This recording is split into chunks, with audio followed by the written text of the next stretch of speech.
नमस्कार। प्रस्तुत है आज का चिंतन। कई व्यक्ति पर प्रतिकूल स्थिति में मानसिक संतुलन खो बैठते हैं और बेहिसाब दुखी रहने लगते हैं। एक बार प्रयत्न करने पर कष्ट दूर नहीं हुआ या सफलता नहीं मिली तो निराश हो बैठते हैं। कई व्यक्ति इससे भी आगे बढ़े चढ़े होते हैं और बैठे ठाले भविष्य में विपत्ति आने की आशंका करते रहते हैं। प्रस्तुत असुविधा के समाधान का पुरुषार्थ करें, उपाय सोचें। इसकी अपेक्षा वे चिंता, भय, निराशा, आशंका, उद्विग्नता जैसी उलझनें खड़ी करके अपने को उसमें फंसा लेते हैं और स्वनिर्मित एक नई विपत्ति गढ़कर खड़ी कर लेते हैं। साहसी व्यक्ति कठिनाइयों को अपने पौरुष के लिए एक चुनौती मानता है। आत्मविश्वासी अपने पुरुषार्थ के बल पर बड़ी दिखने वाली कठिनाइयों को तुच्छ सिद्ध करते हैं।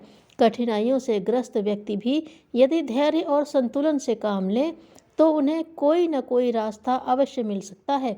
वर्तमान पर केंद्रित रहना सीख लिया जाए तो चिंता करने के लिए न तो अवसर ही मिलेगा और न आवश्यकता ही प्रतीत होगी। जिसे बदला नहीं जा सकता उसे शांति के साथ सहन करना चाहिए। कठिनाई की घड़ी में अपेक्षाकृत अधिक साहस और अधिक पुरुषार्थ की जरूरत पड़ती है। इन दोनों महान अवलंबनों को चिंता की आग में जलाकर स्वयं असहाय बन जाने में कुछ बुद्धिमानी की बात नहीं है। शिष्टता योग्यता की कमी को भी पूरा कर देती है। अध्यात्म की परिभाषा है साइंस ऑफ सोल। अपने आप को सुधारने की विधा, अपने आप को संभालने की विधा, अपने आप को समुन्नत करने की विधा। यदि हम पशु पक्षियों, पेड़ पौधों से प्यार करने लगें तो परेशानियों में भी आनंद के कुछ पल चुरा सकते हैं। बाप एक मूर्तिकार था। वह मूर्तियां बनाता और बाजार में बेचता। बाप ने बेटे को भी मूर्ति कला ही सिखाई। दोनों हाट में जाते और अपनी अपनी मूर्तियां बेचकर आते। बाप की मूर्ति 1.5-2 रुपए में बिकती, पर बेटे की मूर्तियों का मूल्य 8-10 आने से अधिक न मिलता। हाट से लौटने पर बेटे को पास बिठाकर बाप उसकी मूर्तियों में रही हुई गलतियों को समझाता और अगले दिन उन्हें सुधारने के लिए समझाता। इस प्रकार समझाते हुए कई वर्ष बीत गए। लड़का समझदार था। उसने पिता की बातें ध्यान से सुनी और अपनी कला में सुधार करने का प्रयत्न करता रहा। कुछ समय बाद लड़के की मूर्तियां भी 1.5 रुपए में बिकने लगी। बाप अब भी उसी तरह समझाता और मूर्तियों में रहने वाले दोषों की ओर उसका ध्यान खींचता। बेटे ने और भी अधिक ध्यान दिया। कला और भी अधिक निखरी। मूर्तियां 5-5 रुपए में बिकने लगी। सुधार के लिए समझाने का क्रम बाप ने तब भी बंद न किया।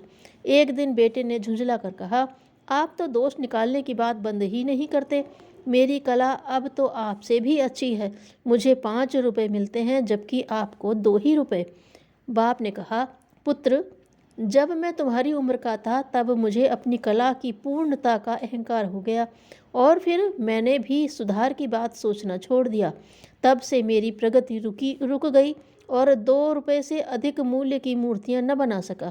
मैं चाहता हूँ कि वह भूल तुम न करो। अपनी त्रुटियों को समझने और सुधारने का क्रम सदा जारी रखो ताकि बहुमूल्य मूर्तियां बनाने वाले महान कलाकार की श्रेणी में पहुंच सको। जब एक चिड़िया जिंदा है वह चींटियों को खाती है। जब चींटियां मर जाती हैं तो चींटियां चिड़िया को खाती हैं। समय और परिस्थितियां कभी भी बदल सकती हैं। जीवन में कभी किसी का मूल्य कम न आंकें और कष्ट न पहुंचाएं। आज आप शक्तिशाली हो सकते हैं, लेकिन याद रखें, समय आपसे भी अधिक शक्तिशाली है। एक वृक्ष से लाखों दियासलाई बनाई जा सकती हैं, लेकिन दियासलाई से की एक सीख लाखों वृक्षों को जला सकती है। अच्छे बने, अच्छा करें, घमंडी बनकर दूसरों को न सताएं। दुर्बल को न सताइए, जाकी मोटी हाय, मुई खाल की श्वास सो, लौह भस्म वह जाए। विपत्तियों में मनुष्य परमात्मा के बारे में सोचने को बाध्य होता है।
धन्यवाद।